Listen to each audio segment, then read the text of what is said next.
ছেলেমেয়েরা, বাবারা, 2019-20 শিক্ষাবর্ষের যে সকল শিক্ষার্থী তোমরা এই আজকের এই ক্লাসে জয়েন করছো ফেসবুক লাইভের মাধ্যমে,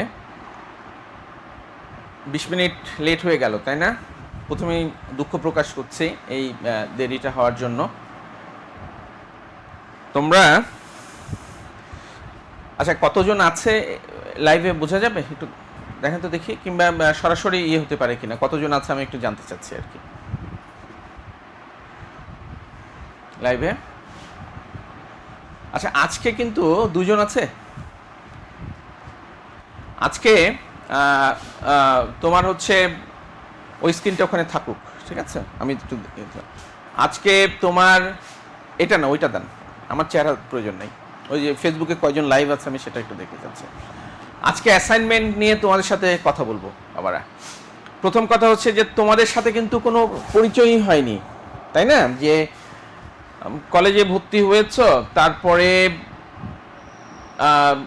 স্যারদের সাথে যে একটু পরিচিত হবে, কিংবা আমরা তোমাদেরকে যে দেখব যে আমাদের ছেলেমেয়েরা কেমন, মুখে কতটা বুদ্ধিবৃত্তিক ছাপ আছে, তাদের জানার আগ্রহ কি, চোখের মধ্যে একটা ছলছল করছে যে সব কিছু জানবো শিখবো, তোমাদের এটা কিন্তু আমরা দেখতে পাইনি আর কি। বরং তোমরা হয়তো স্যারদেরকে দেখেছো কিছুটা, স্যাররা যেহেতু বক্তব্য দিচ্ছে, কিন্তু আমরা উল্টোটা, যে আমাদের ছাত্রদের সেই যে শেখার আগ্রহ, তাদের দুষ্টামি, আমরা অবশ্যই দুষ্টামি করলে শাসন করব, কিন্তু তোমাদের এই বয়সে কিন্তু দুষ্টামিটাও তোমাদের একটা এই বয়সের একটা অংশ, ঠিক আছে? সুতরাং এই যে সব কিছু মিলে আমাদের যে ছাত্র, তাদের সাথে কিন্তু আমাদের এখনো পরিচয় হয়নি। একটু নতুন পদ্ধতিতে তোমাদের লেখাপড়া হচ্ছে, ঠিক জানি না এটা শেষটা কোথায়। তোমাদের এখন পড়ালেখার যে মোড সেটা হচ্ছে অ্যাসাইনমেন্ট। আমি পুরো বিষয়টা নিয়ে কথা বলবো, এখানে জাস্ট একটু ইন্ট্রোডাকশন ভূমিকা দিচ্ছি। তার আগে আমার পরিচয়টা একটু দিয়ে নিই। আমার নাম হচ্ছে ওয়াসিম মোহাম্মদ মিসবাউল হক, আমি অর্থনীতি বিভাগের অধ্যাপক এবং বিভাগীয় প্রধান। তোমাদের এই যে আজকে এসে অ্যাসাইনমেন্ট নিয়ে তোমাদের সাথে কথা বলার জন্য। তোমাদের কাছে এরকম মনে হতে পারে এইটা আবার কি জিনিস অ্যাসাইনমেন্ট, তাই না? যদিও তোমরা বেশ কয়েকটা অ্যাসাইনমেন্ট কিন্তু ইতোমধ্যে জমা দিয়ে দিয়েছো, এবং ইকোনমিক্সেরও একটা জমা দিয়েছো, সামনে আর একটা আসবে। এখানে কেউ কেউ যথেষ্ট ভালো করেছো, কেউ কেউ খারাপ করেছো। যারা খারাপ করেছো তাদেরকে আবার আমরা ডেকে নিয়ে আসবো আর কি, তাদেরকে এটা ফেরত দিব। ফেরত দিয়ে তোমরা যেন আর একটু ভালো করে এই অ্যাসাইনমেন্টগুলো লিখে জমা দিতে পারো, আমরা সে চেষ্টা করব আর কি। তোমাদেরকে যারা খারাপ করেছো আর একবার সুযোগ দিব। কারণ হচ্ছে এমনটা হতে পারে এই অ্যাসাইনমেন্টের উপর ভিত্তি করেই তোমাদের এইচএসসির নাম্বার গ্রেড দেয়া হতে পারে। সুতরাং আমরা যদি তোমাদেরকে অ্যাসাইনমেন্টে যদি তোমাদের কারণে খারাপ নাম্বার দিতে বাধ্য হই, অ্যাকচুয়ালি তো নাম্বার আমরা দিই না, নাম্বার তোমরা পাও। এটা কিন্তু একটা খুব ভুল ধারণা যে স্যার নাম্বার দেয়, স্যার কম নাম্বার দিয়েছে, স্যার বেশি নাম্বার দিয়েছে। আসলে স্যারেরা বেশি নাম্বারও দেয় না, স্যারেরা কম নাম্বারও দেয় না। স্যারেরা যেটা করে, তোমরা যেটা পাও সেই নাম্বারটা স্যাররা শুধু বলে যে এইটা তোমরা পেয়েছো, ঠিক আছে? সুতরাং এই যে তোমরা যে নাম্বারটা কম পেয়েছো যারা, তাদেরকে আমরা চেষ্টা করব আবার এই অ্যাসাইনমেন্টে ফেরত দিয়ে যেন তোমরা আবার একটু ভালো করে নিয়ম মেনে, যে কাঠামো আছে অ্যাসাইনমেন্ট লেখার যে কাঠামো, সেই কাঠামো মেনে তোমরা যদি অ্যাসাইনমেন্টটা লিখে দাও, তাহলে তোমরা আবার ভালো নাম্বার পাবে, এবং এটা তোমাদের হচ্ছে এইচএসসিতে এই নাম্বারটা কি হবে, এই অ্যাসাইনমেন্টের নাম্বারটাই তোমাদের এইচএসসির রেজাল্টে প্রতিফলিত হবে।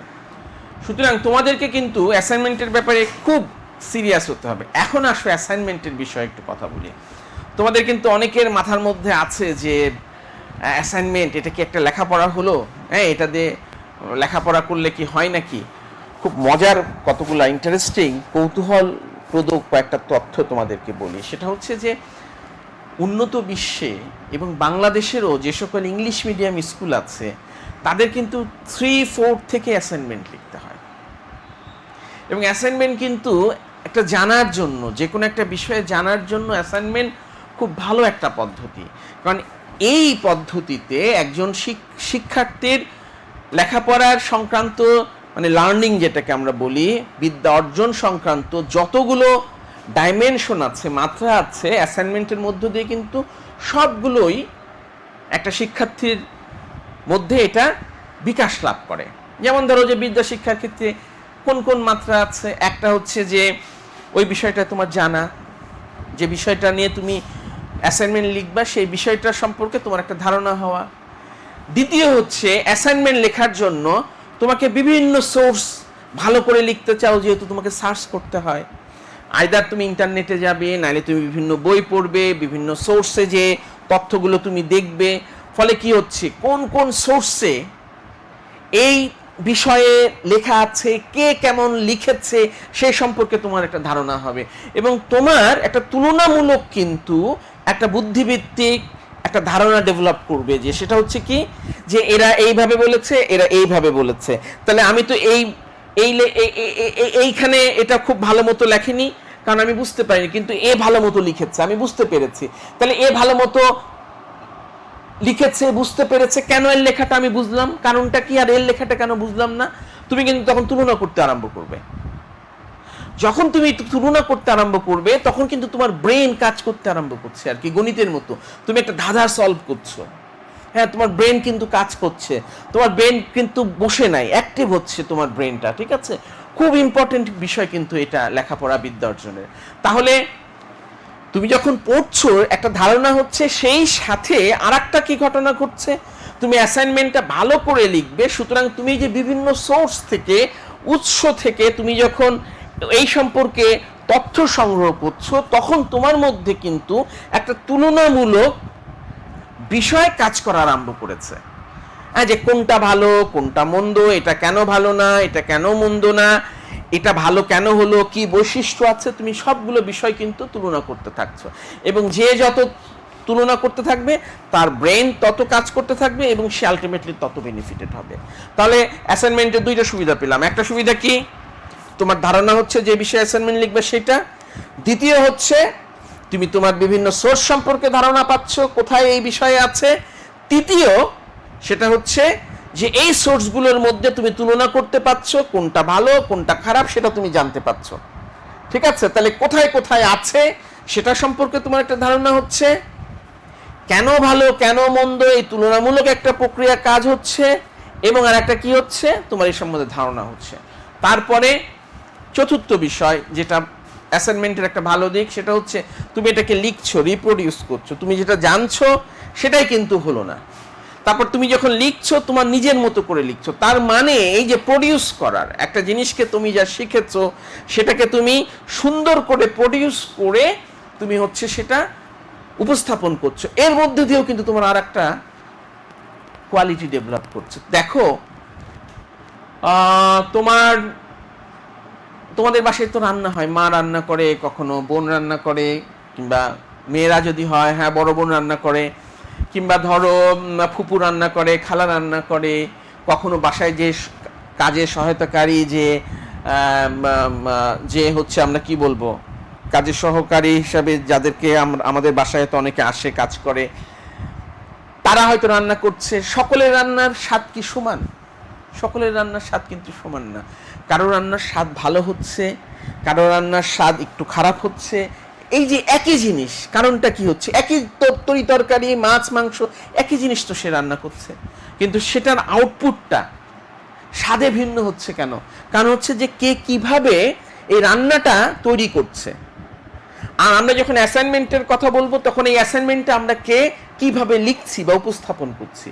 সুতরাং এই যে লেখার ক্ষেত্রে যে ভিন্নতা, তুমি নানাভাবে লিখছো, কোন যুক্তির পরে কোন যুক্তিটা আসবে, কোন তথ্যের পরে কোন তথ্যটা আসবে, তুমি এই যে নিজের মতো করে যখন উপস্থাপন করছো, তুমি তো এর আগে দেখলা যে কোন সূত্রের মধ্যে কোনটা ভালো কোনটা মন্দ, সেটা তোমার মাথার মধ্যে কাজ করেছে। তারপরে তুমি কি করছো, তুমি তো মাসিমেরা কেরানির মতো হুবহুব সেটা লিখছো না, তুমি কি করছো, তুমি তোমার মতো করে সেই পুরো বিষয়টাকে সাজিয়ে তুমি হচ্ছে অ্যাসাইনমেন্টে লিখছো। ফলে তোমার আর একটা লাভ হলো, তাহলে এই যে তোমার লেখার ক্ষমতাটা, প্রডিউস করার ক্ষমতাটা তোমার বৃদ্ধি পাচ্ছে। এবং দেখো, প্রডিউস করার ক্ষমতাটা কিন্তু খুব ইম্পর্টেন্ট বিষয়, খুব ইম্পর্টেন্ট বিষয়। তোমরা তো লেখাপড়া করে এসছো, তাই না? 10টা শ্রেণী পাশ করে এসছো। সকল স্যারই তো একই বিষয়ে পড়ায়। সকল স্যারের পড়া কি তোমাদের কাছে একই রকম ভালো লাগে? নাকি কোনো স্যারের পড়া খুব ভালো লাগে, আর কোনো স্যারের পড়া শুনতে শুনতে হাই উঠে আসে? কি হাই উঠে আসে না মাঝে মাঝে? আবার কোনো স্যারের পড়া শুনতে গেলে মনে হয় কখন যে সময় পার হয়ে গেল টেরই পাওয়া যাচ্ছে না। তাহলে এই যে একই পড়া এক একজন স্যার এক এক রকম ভাবে বলছে, এবং তার ফলে তোমাদের মধ্যে প্রতিক্রিয়া ভিন্ন রকম হচ্ছে। কারণটা কি? প্রেজেন্টেশন। একইভাবে তোমরা অ্যাসাইনমেন্ট লিখছো, সকল ছাত্র, তোমরা যে 75 জন অথবা 90 জন যে শিক্ষার্থী আছো, সকলে একই জিনিস লিখবা, কিন্তু সকলের প্রেজেন্টেশন তো এক হবে না। যেমন সকল স্যারের প্রেজেন্টেশন এক হয় না। সুতরাং যার প্রেজেন্টেশন ভালো হবে, এই যে প্রেজেন্টেশন সুন্দর করে বলার বিষয়টা খুব ইম্পর্টেন্ট। এবং এটা শুধুমাত্র এই লেখাপড়ার ক্ষেত্রে না, প্রেজেন্টেশনটা এতটা ইম্পর্টেন্ট, জীবনের প্রত্যেকটা ক্ষেত্রে লাগে। তুমি হয়তো ধরো তোমার বাস্তব জীবনে কাউকে কোনো একটু কথা বলতে চাও, একটা জিনিস মোটিভেটেড করতে চাও, তুমি যদি সরাসরি বলো এটা কর, তাহলে সে কিন্তু কোনোদিনই করবে না। আর তুমি যদি তার সাথে যে তার মন মানসিকতাটা বোঝো, তার ন্যাক কোথায়, তারপর তুমি প্রসঙ্গটা তুললা, তারপর তুমি বললা যে এটাকে লজিক্যাল না, বলে হ্যাঁ এটা লজিক্যাল, তাহলে আমরা এটা করছি না কেন? তখন সে বলবে যে হ্যাঁ এটা আমাদের করা উচিত, বলে চলো এটা আমরা করি। এই যে তুমি কিভাবে একজন মানুষকে মোটিভেটেড করবা, সকলেই কিন্তু একই ব্যক্তিকে সমানভাবে মোটিভেটেড করতে পারে না, কারণ তাদের এই যে বলার, মোটিভেশন করার উপস্থাপনাটা এটা সমান না। ঠিক আছে, তুমি একভাবে একটা কথা বলে তুমি তোমার বাবার কাছ থেকে, মার কাছ থেকে কোনো কিছু আদায় করতে পারবা না, কিন্তু অন্যভাবে বললে পারে সেই জিনিসটা তুমি আদায় করে নিতে পারবা। সুতরাং জীবনের প্রত্যেকটা ক্ষেত্রে এই উপস্থাপনটা খুব ইম্পর্টেন্ট। এটা শুধুমাত্র এই অ্যাসাইনমেন্টের ক্ষেত্রে না, কিন্তু তোমরা যখন অ্যাসাইনমেন্টে লিখতে থাকবে ক্রমান্বয়ে, মনে করো আগামী 2 বছরে প্রতিটা সাবজেক্টে 10টা করে, তাহলে 2 বছরে প্রতিটা সাবজেক্টে 20টা, 6টা সাবজেক্ট হলে কত হবে? 6টা সাবজেক্ট হলে 120টা। তুমি যখন 120টা অ্যাসাইনমেন্ট লিখবা, তাহলে তুমি চিন্তা করো যে এই যে ক্রমযোজিত ইম্প্যাক্টটা তোমার উপরে কিরকম থাকবে। তুমি 120টা বিষয়ে তুমি বিভিন্ন সোর্স থেকে জানার চেষ্টা করছো, ফলে বিভিন্ন সোর্স সম্পর্কে তোমার একটা ধারণা হলো। ঠিক আছে, আজকাল তো ইন্টারনেটে সব পাওয়া যায়, তুমি শুধু বই দেখবা না, হ্যাঁ তুমি ইন্টারনেটেও যাবে, ইন্টারনেটে যে বিভিন্ন সোর্স সম্পর্কে জানার চেষ্টা করবে, মাঝে মাঝে একটু ইংরেজিতে যাওয়ার চেষ্টা করবে, সবই যে বাংলা দেখবা ইন্টারনেটে তা না, একটু ইংরেজিতে দেখার চেষ্টা করবে, তোমার ইংরেজিটাও ডেভেলপ হবে এর মধ্যে দিয়ে, বিভিন্ন সোর্স সম্পর্কে তোমার ধারণা হলো, এবং যত দেখতে থাকবে তত এই খোঁজার ব্যাপারে তোমার সক্ষমতা বৃদ্ধি পাবে, কোথায় খুঁজতে হবে তুমি টের পাবে। তারপরে তুমি ধারণা হচ্ছে, তারপরে তুমি বিভিন্ন উপস্থাপনার ধরন তুলনা করতে পারছো, তারপর তুমি লিখছো, এই যে তোমার প্রেজেন্টেশন পাওয়ারটা বৃদ্ধি পাচ্ছে। সো 4টা জিনিস নিয়ে কিন্তু এতক্ষণ আলোচনা করলাম আমরা। কোন বিষয়ে? অ্যাসাইনমেন্টের বিষয়ে, যে অ্যাসাইনমেন্ট কেন উপকারী একটা বিষয় শিক্ষা লাভের জন্য। তারপরে অ্যাসাইনমেন্টের ক্ষেত্রে কি আছে? খুব ইম্পর্টেন্ট একটা বিষয় আছে, রুব্রিক্স ব্যবহার করা হচ্ছে অ্যাসাইনমেন্টে। রুব্রিক্সটা কি? অ্যাসাইনমেন্ট করার ক্ষেত্রে কোন কোন দিকে একজন শিক্ষার্থীকে নজর দিতে হবে সেই বিষয়টা এখানে বলা আছে। আমার খুব ইচ্ছা ছিল তোমাদেরকে একেবারে সেই রুব্রিক্সের যে ফাইলটা আছে, ফাইলটা শেয়ার করে তোমাদের দেখানো আমার ইচ্ছা ছিল। সেই ফাইলটা শেয়ারের করার জন্যই আমি ব্যর্থ হয়েছি। প্রথম 20টা মিনিট আমার নষ্ট হয়েছে, এ কারণে আমি দুঃখ প্রকাশ করছি বাবা। পরে তোমাদেরকে আবার যদি কোনোদিন সুযোগ হয়, আমি এই পুরো রুব্রিক্সের ওই ফিগারটা নিয়ে তোমাদেরকে বুঝাবো। তো রুব্রিক্সে যে কয়েকটা বিষয় আছে, 4টা অথবা 5টা বিষয় আছে, এবং সেই বিষয়ের উপরে স্যারেরা কি করছে, যদি খুব ভালো হয় তাহলে 4-এ 4 দিচ্ছে, আর যদি খুব খারাপ হয় 1 দিচ্ছে, অথবা না হলে আরও দিচ্ছে না। তাইলে তোমাকে স্পষ্টভাবে স্পেসিফিক্যালি তোমার হচ্ছে একজন শিক্ষার্থীকে তোমার হচ্ছে একজন শিক্ষক জানিয়ে দিচ্ছে যে তোমার ঘাটতিটা কোথায় আছে। সুতরাং তুমি যে লিখছো, উপস্থাপন করছো, তোমার সেই উপস্থাপনটা কতটুকু যথার্থ হচ্ছে সেটার ব্যাপারে তুমি একটা ফিডব্যাক পাচ্ছ রুব্রিক্সের মাধ্যমে। তাহলে এটা কততম লাভ হলো? এটা পঞ্চম লাভ হলো অ্যাসাইনমেন্টের। এটা পঞ্চম লাভ, সেটা হচ্ছে যে তুমি যে অ্যাসাইনমেন্টটা লিখেছো সেই অ্যাসাইনমেন্টে তুমি ফিডব্যাক পাচ্ছ এবং খুব সুনির্দিষ্টভাবে, বস্তুনিষ্ঠভাবে তুমি হচ্ছে সেই ফিডব্যাকটা পাচ্ছ, যে ফিডব্যাকে বলে দেয়া হচ্ছে যে কোথায় তোমার দুর্বলতা আছে, কোথায় তোমার সবলতা আছে, তুমি কোথায় ভালো কোন অংশে এবং কোন অংশে খারাপ, এই বিষয়টা তুমি স্পষ্টভাবে তুমি হচ্ছে ফিডব্যাক পাচ্ছ। এবং প্রত্যেকটা জায়গায় আবারও সেই ক্রমযোজিত বলি 120টা অ্যাসাইনমেন্ট লিখতে হবে। তাহলে তুমি টের পাচ্ছ ক্রমান্বয়ে যে তোমার উপস্থাপনাটা কি একই রকম রয়ে যাচ্ছে, না দিনে দিনে উত্তরোত্তর বৃদ্ধি পাচ্ছে, ভালো হচ্ছে। তুমি কি যুক্তি কি ঠিকমতো গুছিয়ে লিখতে পাচ্ছ, এই ব্যাপারে তোমার অবস্থানটা কি 1, 3, 2 না 1 পাচ্ছ, মানে 4 পাচ্ছ, তোমার অবস্থানটা কোথায়? এটাকে দিন দিন ডেভেলপ করছে না কম ডেভেলপ করছে?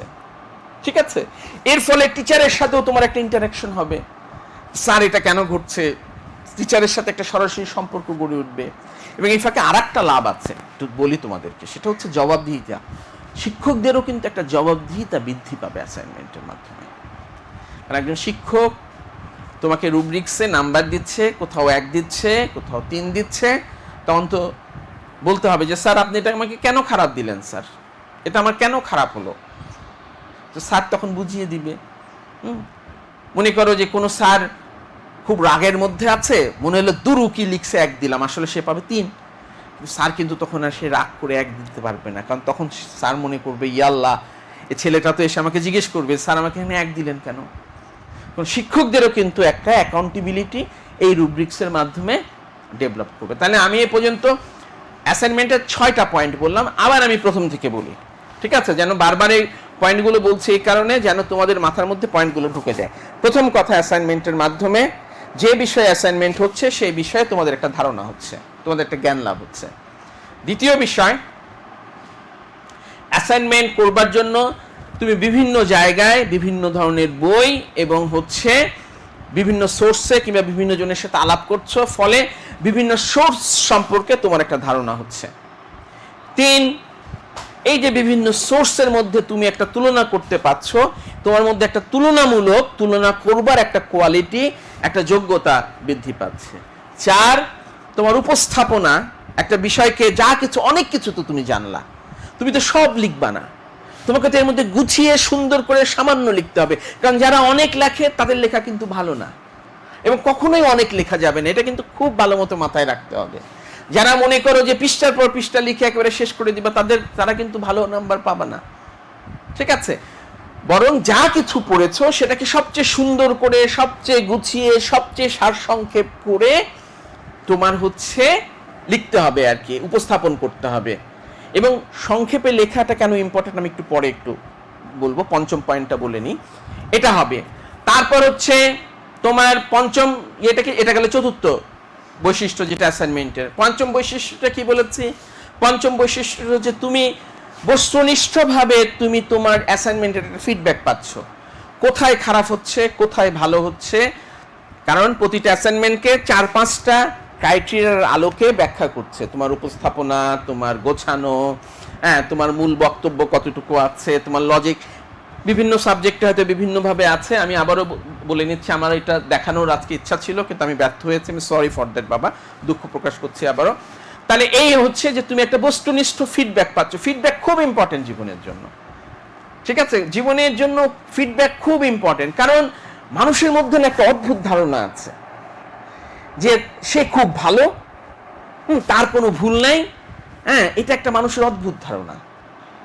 আমি একটা জীবনের একটা সুন্দর কথা বলি। আমার এক বড় ভাই ছিল, উনি দর্শনে ফার্স্ট ছিলেন ঢাকা ইউনিভার্সিটিতে।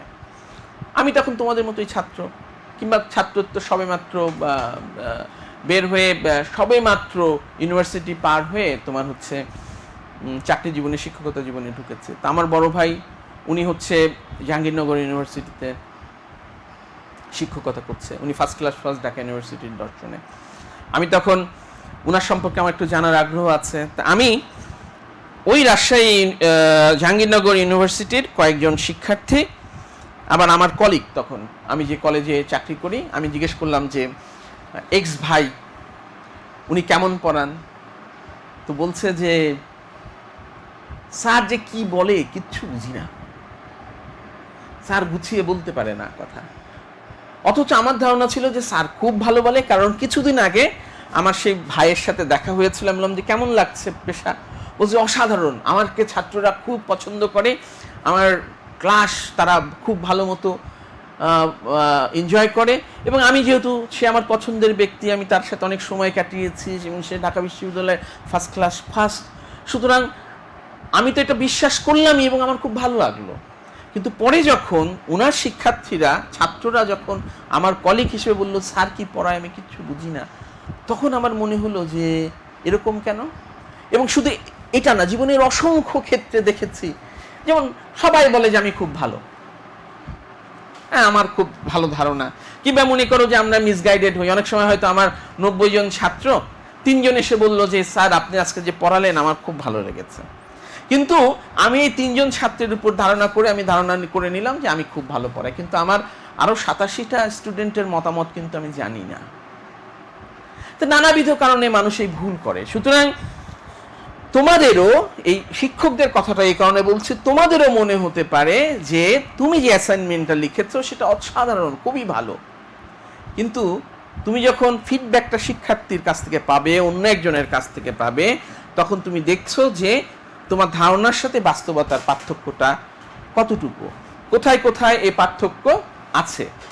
তখন তুমি কি করতে পারবা? নিজেকে কারেকশন করতে পারবা। কারণ মানুষের এই যে নিজের মধ্যে যে ব্যক্তিগত দুর্বলতা আছে নিজেকে অ্যাসেসমেন্ট করার, যে জন্য এই যে আমি সেই আমার বড় ভাই এবং একজন শিক্ষকের উদাহরণ দিলাম।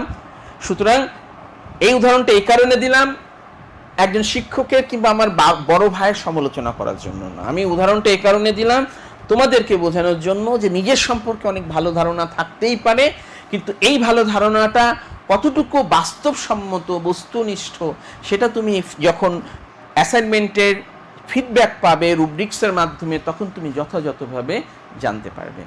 এটা পঞ্চম উদাহরণ। ষষ্ঠ উদাহরণটা কি? ষষ্ঠ উদাহরণটা হচ্ছে তোমার যে একজন শিক্ষকও অ্যাকাউন্টেবল হচ্ছে এই রুব্রিক্সের মাধ্যমে। একজন শিক্ষক ইচ্ছা করলেই নিজের ইচ্ছা মতো কিন্তু নম্বর উনি দিতে পাচ্ছেন না, ঠিক আছে? উনি ইচ্ছা মতোই নম্বর দিতে পাচ্ছেন না, এবং কেন দিচ্ছেন সেটাকে উনাকে লক্ষ্য রাখতে হচ্ছে এবং এটা ধারাবাহিক রাখতে হচ্ছে। যে কারণে আমি আজকে তোমাকে 3 দিলাম, অন্য একজন শিক্ষার্থীকেও সেই একই কারণে যেন 3 দিই, তাকে যেন 2 না দিই, তাকে যেন 4 না দিই, সেটুকু আমাকে মেনটেন করতে হবে আর কি। কারণ তোমরা তো তোমাদের পরস্পরের খাতা তো পরস্পরকে দেখতে পাবে, তাই না? তাহলে তোমার হচ্ছে এটা, এই যে বিষয়টা পরস্পরকে দেখতে পারবে, সুতরাং এই দেখাটা যেন, দেখার ফলে তোমরা টের পাবা যে স্যার আমি এরকমই লিখেছি, স্যার আমাকে এটা 3 দিল, আর ও লিখেছে ওকে 4 দিল আর ওকে 2 দিল, তাহলে কেন দিল? তুমি 3 জনে আসবা, তখন যদি স্যার যদি ভুল করে দেয় তাহলে স্যার ভবিষ্যতে সচেতন হবে, আর স্যার যদি যথাযথ কারণে দেয় তখন স্যার ব্যাখ্যা করবে যে এই কারণে ও 4 পেয়েছে, এই কারণে 3 পেয়েছে, এই কারণে 2 পেয়েছে। তখন কি হবে? তখন তোমরা তোমাদের এই বিষয়টা সম্পর্কে আরো সচেতন হবে, আরো বস্তুনিষ্ঠ হতে পারবে। এবার তোমাদেরকে সেই যে পূর্বের একটা কথায় ফেরত আসি যে অনেক কিছু লিখবা না। অ্যাসাইনমেন্ট মানেই হচ্ছে যে পুরোটা মিলে সব বই সমস্ত জায়গা থেকে যা কিছু পেয়েছো এনে একবারে পৃষ্ঠার পর পৃষ্ঠা বলবা, একদম না। বরং কি করতে হবে? সবচেয়ে গুছিয়ে তোমাকে এটা উপস্থাপন করতে হবে।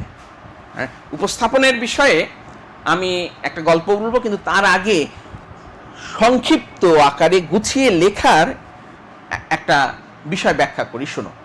সেটা হচ্ছে যে মানুষের সংজ্ঞা কি? হোমোসেপিয়েন্স। মানুষের সংজ্ঞায় বলা হচ্ছে মানুষ হচ্ছে দুপেয়ে বুদ্ধিমান প্রাণী। তাইলে মানুষের সংজ্ঞায় বলা হচ্ছে দুপেয়ে বুদ্ধিমান প্রাণী। কয়টা শব্দ আছে? দুপেয়ে, দু যদি একটা শব্দ ধরি, পেয়ে 2 পায়ে, মানে পেয়ে 2 পায়ে, 2টা শব্দ, বুদ্ধিমান একটা শব্দ, প্রাণী একটা, 4টা শব্দে মানুষের সংজ্ঞা দেয়া হয়েছে, ঠিক আছে? মানুষের সংজ্ঞা কি? হোমোসেপিয়েন্সের সংজ্ঞা কি? দুপেয়ে বুদ্ধিমান প্রাণী। দু পেকে যদি দুটো শব্দ ধরি তাহলে এই সংজ্ঞাতে শব্দ ব্যবহার হয়েছে 4টা, আর দু পেকে যদি একটা শব্দ ধরি, দু লিখে যদি হাইপেন দিয়ে যদি পে লিখি তাহলে একটা শব্দ হবে। তাহলে এই সংজ্ঞাতে তোমার শব্দ ব্যবহার হয়েছে 3টা। মানুষের মতো এত মানে সবচেয়ে বুদ্ধিমান একটা প্রাণীকে ব্যাখ্যা করা হয়েছে এই 3টা মাত্র শব্দ দিয়ে, সংজ্ঞায়িত করা হয়েছে, এবং তাবৎ কিছু চলে এসছে। তুমি শিম্পাঞ্জির সাথে তুমি মানুষকে কিন্তু নানাভাবে ডিফাইন করতে পারতে। হ্যাঁ, যেমন ধরো মানুষকে যদি এরকম ভাবে ডিফাইন করা যেত যে মানুষ হচ্ছে, মানুষের 2টা পা আছে, 2টা হাত আছে, একটা নাক আছে, মানুষ দেখতে সুন্দর, মানুষের চুল আছে মাথায়, মানুষের দাড়ি আছে, মানুষের গোপ আছে, মানুষের 2টা কান আছে, মানুষ খাড়া হয়ে দাঁড়াতে পারে। এত কথা বললে তো হবে না, সব মানে গন্ডগোল হয়ে যাবে। সংজ্ঞার সংজ্ঞা হচ্ছে সবচেয়ে কম কথায় সবচেয়ে বেশি ব্যক্ত করা। সংজ্ঞা কি? সংজ্ঞা হচ্ছে সবচেয়ে কম কথাতে কোনো বিষয়ে সর্বোচ্চ ধারণা প্রদান করা। সর্বোচ্চ ধারণা প্রদান করাকে সংজ্ঞা বলে। যেমন মানুষ সম্পর্কে কিংবা হোমোসেপিয়েন্স সম্পর্কে এটা সংজ্ঞাটা কি? দুপে বুদ্ধিমান প্রাণী। 3টা শব্দ দিয়ে এই সংজ্ঞা দিয়ে অন্য কোনো সংজ্ঞার সাথে তুমি আর মিলাতে পারবা না। পৃথিবীতে অনেক প্রাণী দুপে আছে, ঠিক আছে, কিংবা দুপে নাইও আর কি। কারণ হচ্ছে শিম্পাঞ্জিও অ্যাকচুয়ালি 2 পায়ে চলাফেরা করে না, ও তো হাতও ব্যবহার করে, ঠিক আছে। কিন্তু 2 পায়ে কিন্তু আরেকটা প্রাণী আছে, প্রত্যেকটা পাখি কিন্তু 2 পায়ের, ঠিক আছে, কিন্তু পাখি কিন্তু বুদ্ধিমান না। ওকে, তাহলে দেখো, আমি যদি শুধু বলতাম 2 পায়ের প্রাণী, মানুষ হচ্ছে 2 পায়ের প্রাণী, তাহলে কিন্তু পাখির সাথে মানুষের একটা সমস্যা হয়ে যেত। ওকে, আবার আমি যদি বলতাম মানুষ হচ্ছে 2 হাত এবং 2 পায়ের প্রাণী, তাহলে শিম্পাঞ্জি আর মানুষের মধ্যে তুমি পার্থক্য করতে পারতা না। কিন্তু আমি এমন ভাবে করলাম, শব্দগুলো চয়ন করলাম, মানুষ অবশ্যই একটা প্রাণী, প্রাণীটাকে রাখলাম, সে 2 পায়ে, সেটা তাকে বর্ণনা করলাম, এবং সে বুদ্ধিমান। পৃথিবীতে আর কেউ মানুষের পরিমাণ এই পরিমাণ বুদ্ধিমান নাই। সুতরাং এই যে সংজ্ঞাটাকে দেখো, 3টা শব্দ দিয়ে সবচেয়ে কম কথা বলে একটা জিনিসকে প্রকাশ করা হলো। সুতরাং তোমরা যখন অ্যাসাইনমেন্ট লিখবা, অনেক কথা, অতিরিক্ত কথা কখনোই বলবা না, বরং গুছিয়ে অতিরিক্ত শব্দ বর্জন করে, বাহুল্য বর্জিত, মেদ বর্জিত ভাবে তুমি হচ্ছে লেখাটা লিখবা। মানুষের যেরকম মেদ ভালো না, মানুষের মেদ হলে ভালো হয় না, তার শরীরের জন্য ক্ষতিকর, তাকে দেখতে ভালো লাগে না। একইভাবে তুমি যদি অ্যাসাইনমেন্টে যদি অনেক বেশি কথা বলো, যদি যেটাকে আমরা বলছি যে মেদের মতো যদি বাহুল্য হয়ে যায়, তাহলে সেই অ্যাসাইনমেন্টও কিন্তু ভালো হবে না। আবার শুকনা হাড্ডিসার মানুষও যেরকম ভালো না, সেরকমও হওয়া যাবে না, ঠিক আছে। মেদ বর্জিত, বাহুল্য বর্জিত, কিন্তু যথাযথ হতে হবে আর কি, সেদিকে কিন্তু খেয়াল রাখতে হবে। এবং আর একটা বিষয় বলি, উপস্থাপনাটা হয়তো সবকিছুই ঠিক মতো আছে, প্রত্যেকটা শব্দ, প্রত্যেকটা বিষয় যথাযথভাবে তুমি রেখেছো, কিন্তু তোমার একটা জায়গায় কমতি আছে। সেই কমতিটা কি? উপস্থাপনাটা। উপস্থাপনাটা কতটা ইম্পর্টেন্ট আমি তোমাদেরকে একটু ব্যাখ্যা দিয়ে বলি। মনে করো যে আমার তো মেয়ে আছে, মেয়েকে বিয়ে দিতে হবে, তো ছেলের বাসা থেকে ওনারা দেখতে এসছে আমার মেয়েকে। তারপরে তো এসছে, যেহেতু গল্পগুজব হলো, সব কিছুই ভালো সুন্দর, এখন আমি তাদেরকে আপ্যায়ন করব। তাহলে আমি এখন কি করলাম? আমি হয়তো মনে করো যে অনেক ভালো খাবারই দিচ্ছি। ভালো খাবার কি হতে পারে? মনে করো যে শিক কাবাব, তারপর হচ্ছে আঙ্গুর, তারপর হচ্ছে তোমার হলো গিয়ে মাংস ঝোল, পরাটা আমি দিব আর কি। কিন্তু আমি কি করলাম? একটা থালার মধ্যে মাংস দিলাম, তার উপরে পরোটা দিলাম, সেই পাশেই হচ্ছে তোমার আঙ্গুর দিলাম, তার পাশেই হচ্ছে শিক কাবাব দিলাম। শিক কাবাবটা হচ্ছে মাংসের ঝোলে ভিজে গেছে, আঙ্গুরটা মাংসের ঝোল লেগে গেছে, ঠিক আছে, পরোটাটা মাংসের ঝোলে ভিজে গেছে। আমি যদি খাবার দিই, তাহলে কি মনে করবে? যারা হয়তো এসছে আমাদের সাথে একটা সম্পর্ক করার জন্য, বলে যে এই বাড়ির মানুষের কোনো কালচার নাই, এরা কোনো সংস্কৃতিই জানে না, এইভাবে খাবার দেয়, সব কিছু এরকম হয়ে গেছে। সুতরাং কি করতে হবে? উপস্থাপনাটা খুব সুন্দর করে করতে হবে, ঠিক আছে? এক পাত্রে একটা ছোট মাংস দিয়ে পাশে একটা হয়তো তোমার দিলা, একটা পরোটা দিলা, হ্যাঁ, তারপর হচ্ছে অন্য একখানে তোমার হচ্ছে আঙ্গুর দিলা, আর একখানে শিক দিলা, শিকটা যেন খাওয়ার সাথে যেন একটু ভালো মতো খেতে পারে, একটু সস ঢেলে দিলা, সাথে একটু পেঁয়াজ দিলা, আবার খাওয়ার পরে দেওয়ার সাথে সাথে একটু পানি দিলা, কারো যদি পানি খেতে হয় সে পানি খেলো, পাশে একটা টিস্যু দিলা, ঠিক আছে? টিস্যু কেউ খাবে না, কিন্তু তারপর তুমি তাকে টিস্যু দিচ্ছ কেন? কারণটা কি? উপস্থাপনটা। তখন তারা কি ভাববে? যে সব কিছুই সুন্দর মতো আছে, যার যেটা পছন্দ হচ্ছে সে সেটা খাচ্ছে। অনেকেরই হয়তো মনে করতে পারে যে আমি শিক কাবাব খাবো না, কারণ এটা আমার শরীরের জন্য ক্ষতিকারক। অনেকেই ভাববে যে আমি হয়তো আঙ্গুর খাবো না, আমার ডায়াবেটিক্স আছে, আমি আঙ্গুর খাবো না। সুতরাং যার যেটা পছন্দ হলো সে সেটা খেলো, যে যেটা খেলো না, কিন্তু তোমার প্রেজেন্টেশনটা অসাধারণ সুন্দর হলো। তাইলে এই ক্ষেত্রে এমন হতে পারে, হয়তো ওই পরিবারের সাথে আমার পরিবারের একটা সম্পর্ক হলেও হতে পারে, কিন্তু আগের ক্ষেত্রে কোনো সম্ভাবনা নেই যে কোনো সম্পর্ক হবে। কারণ এমন বাড়ির মেয়েকে কখনোই নিবে না যারা জানেই না, তারা ধরেই নিবে এই মেয়েও এরকম সুন্দর করে উপস্থাপন করতে পারে না। অথবা ছেলের ক্ষেত্রে, শুধু মেয়ের ক্ষেত্রে না। হ্যাঁ, আমার যেহেতু ছেলে নাই সেজন্য আমি মেয়ে শব্দটা ব্যবহার করেছি। কোনো ছেলের বাড়িতেও যদি এরকম হতো, আসার পরে যদি দেখতো যে ছেলের বাড়ির এরকম আর কি, হ্যাঁ, মনে করো যে তারা এসছে ছেলেকে দেখতে, তো ছেলের বাবা খালি গায়ে যে হাজির হলো আর কি, হ্যাঁ, গা দিয়ে ঘামের গন্ধ বেরোচ্ছে, কিন্তু ছেলের বাবা অনেক অহংকার যে তার ছেলে বুয়েট থেকে একেবারে ট্রিপলিতে তোমার হচ্ছে ফার্স্ট ক্লাস পেয়ে রেজাল্ট বেরিয়েছে, কয়দিন পরে বুয়েটে ঢুকবে। সুতরাং এরকম ছেলে পায় কোথায়? সে অহংকার নিয়ে আসছে একেবারে খালি গায়ে, তোমার হচ্ছে ঘামটা ঝাড়ার জন্য একটা পাখা নিয়ে এসে বললো, বলেন কেমন আছেন? তাহলে কি এই বাড়িতে মেয়ে বিয়ে দিবে? অসম্ভব।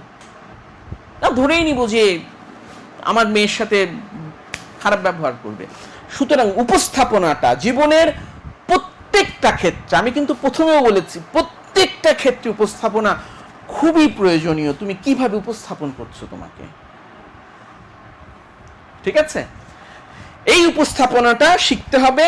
এই যে তুমি যদি অ্যাসাইনমেন্ট দিয়ে আরম্ভ করো, তাহলে তোমার ব্রেনটা কিন্তু কাজ করা আরম্ভ করবে কিভাবে এই বক্তব্যটাকে সুন্দর করে তুমি লিখতে পারবে। এবং এই যে ধীরে ধীরে ধীরে ধীরে ধীরে ধীরে তুমি শুধু অ্যাসাইনমেন্টের লেখার বিষয়টা না, তোমার মাথার মধ্যে কাজ করছে সুন্দর করে উপস্থাপন করতে হবে। তখন তোমার জীবনের প্রতিটা ক্ষেত্রে মনে হবে যে আমাকে তো আচরণেও সুন্দর করে উপস্থাপন করতে হবে, প্রতিটা জায়গাতে সুন্দর করে উপস্থাপন করতে হবে এই বিষয়টা। তাহলে আমি অ্যাসাইনমেন্টের 6টা পয়েন্টের বাইরে অতিরিক্ত আরও দুটো বিষয় নিয়ে কিন্তু আলোচনা করলাম। সেটা কি? অতিরিক্ত দুটো বিষয় কি? যে অতিরিক্ত লেখা যাবে না, বাহুল্য থাকবে, মেদ বহুল কোনো লেখা হওয়া যাবে না, বাহুল্য বর্জিত, যথাযথ লেখা হতে হবে, এবং এই লেখাটাও সুন্দর করে উপস্থাপন করতে হবে। আগের দুটো 6টা পয়েন্ট, যেটা অ্যাসাইনমেন্টের 6টা বৈশিষ্ট্য, যেটা তোমাদেরকে মোটিভেটেড করার জন্য আমি এতক্ষণ বলেছি, সেই বিষয়গুলো তোমাদেরকে বললাম। এর সাথে তো অ্যাসাইনমেন্টের আরও অনেক সুবিধা আছে, সেই সুবিধাগুলো খুঁজতে পাওয়া যাবে, কিন্তু এই 6টা সুবিধা প্রাথমিকভাবে আমার কাছে মনে হয় সেই 6টা বিষয় নিয়ে আলোচনা করলাম। এবং সাথে অ্যাসাইনমেন্ট লেখার ক্ষেত্রে কি বিষয় দুটো কি মানে লিখবার এবং হচ্ছে উপস্থাপনের বিষয়ে কিছু উদাহরণ দিয়ে তোমাদেরকে বর্ণনা করলাম। তো বাবারা, আজকে এখানেই শেষ করি। তোমরা ভালো থাকো। আমরা আশা করছি, প্রত্যাশা করছি খুব শীঘ্রই তোমাদের সাথে আমাদের যেন সামনাসামনি দেখা হয়, কারণ ছাত্রদের যদি না দেখি আমাদেরও ঠিক মন ভরে না, ঠিক আছে? আমাদের ছাত্ররা কেমন, কতটা দুষ্টু, কতটা বুদ্ধিমান, কতটা তাদের জানার আগ্রহ, সব কিছু মিলেই আমাদের ছাত্র। এই যে বারবার বলছি কতটা বুদ্ধিমান, ক্লাসে দুষ্টুমি করলে পারে কিন্তু তখন বকা দেয়া হবে আর কি, ঠিক আছে? এখন যতই বলি আমাদের ছেলেরা কতটা দুষ্টু, কতটা বুদ্ধিমান, হ্যাঁ, কিন্তু ক্লাসে এই স্যারই যদি দেখে যে দুষ্টামি করছো, তখন বলবে যে দাঁড়াও, বের হয়ে যাও, ঠিক আছে? বাবারা ভালো থাকো, খোদা হাফেজ।